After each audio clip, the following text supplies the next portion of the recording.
And we haven't just conjured this up out of the ether. This is because of new figures obtained by The Sun on Sunday. And they reveal that more than, can you believe this? It's extraordinary, really. A quarter of British troops are currently too fat to fight. I mean, I don't know if you've seen any of the photographs.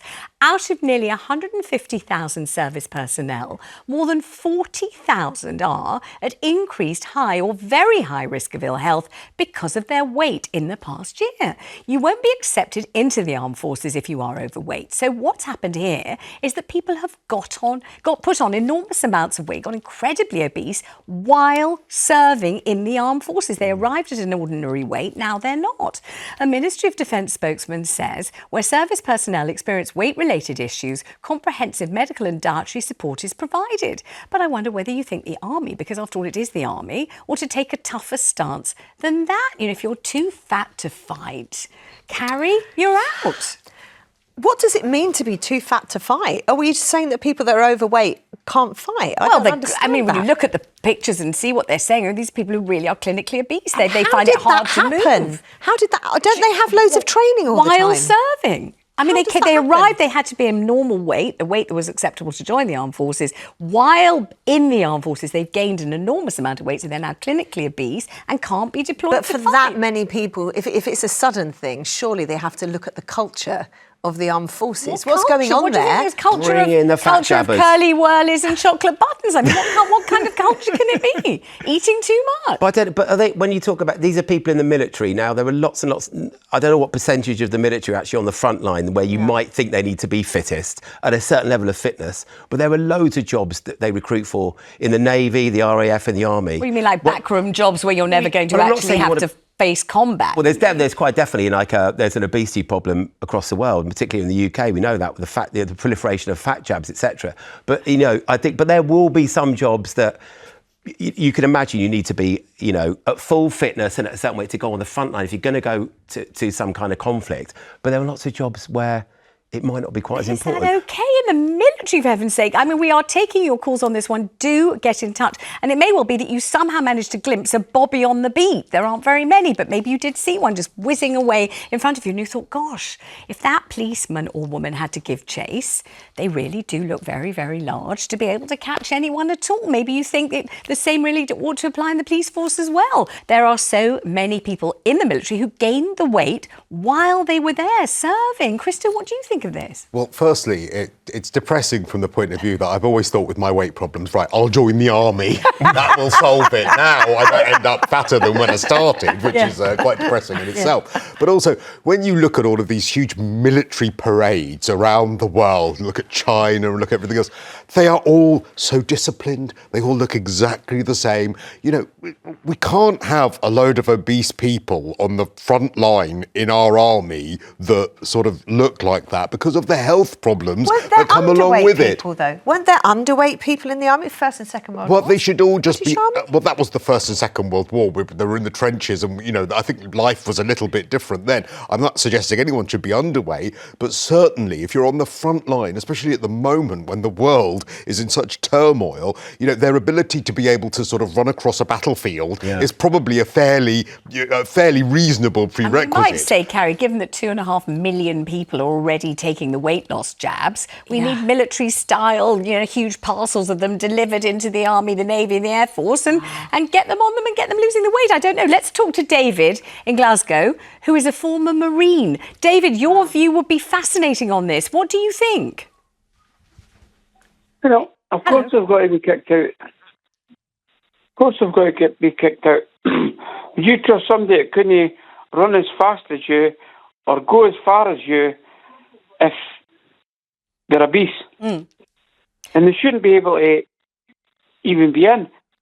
But David, let me ask you something, because Carrie was wondering about the culture, as she put it, of what goes on in the armed forces. If you have to be a certain weight, a kind of optimum weight to join, and then you gain so much weight while you're there that you become clinically obese. So is there a tremendous culture of overeating and gorging and snacking and all that kind of thing?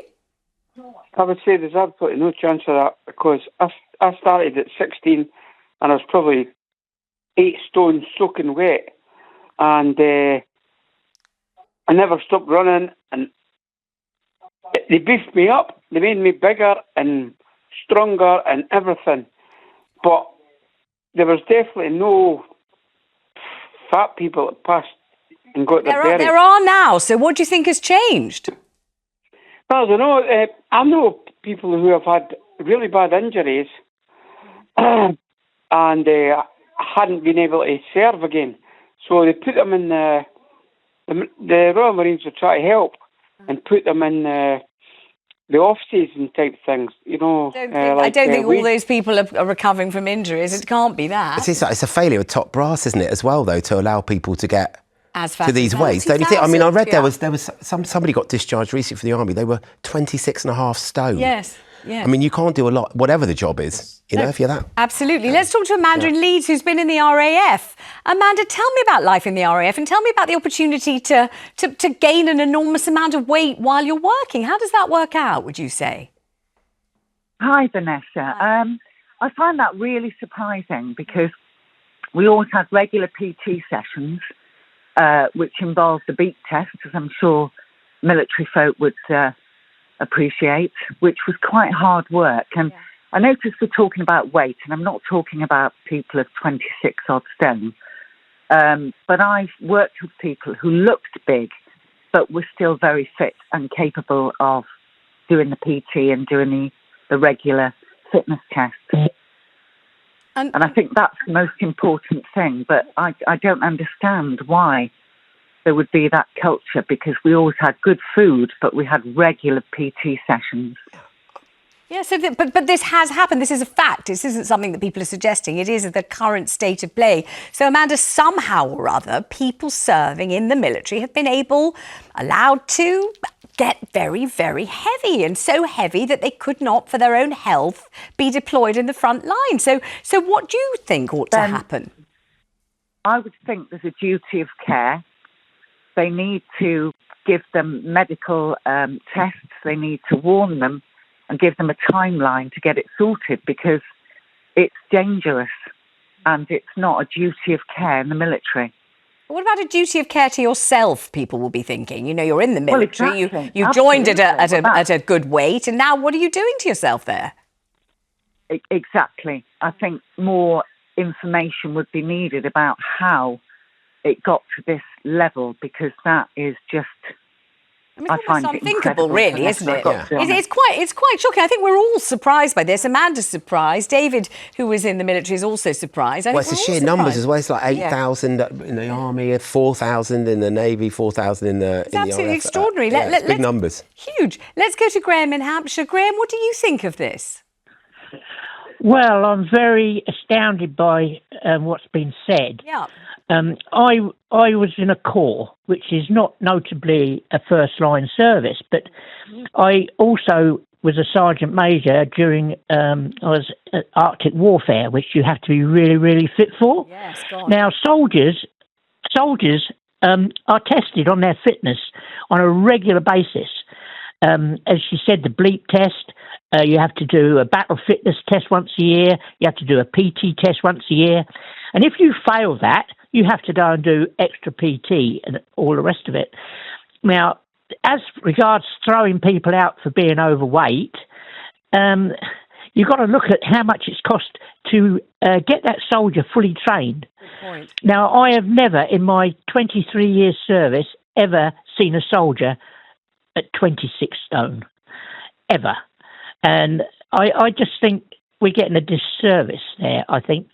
If somebody's fallen through the net, that's an administration problem. It's not an integral part of the army or the navy or the air, or the navy.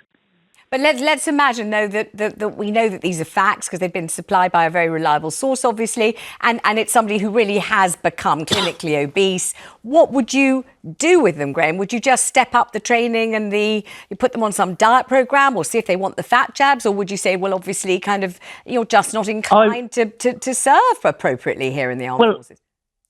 The amount of money's been invested in him, I would send him to one of the PT courses at the different PT schools south and the PT, and they will put him through his to get him down to a target weight. If he is clinically obese and he's got to that stage, he would be probably mentally discharged.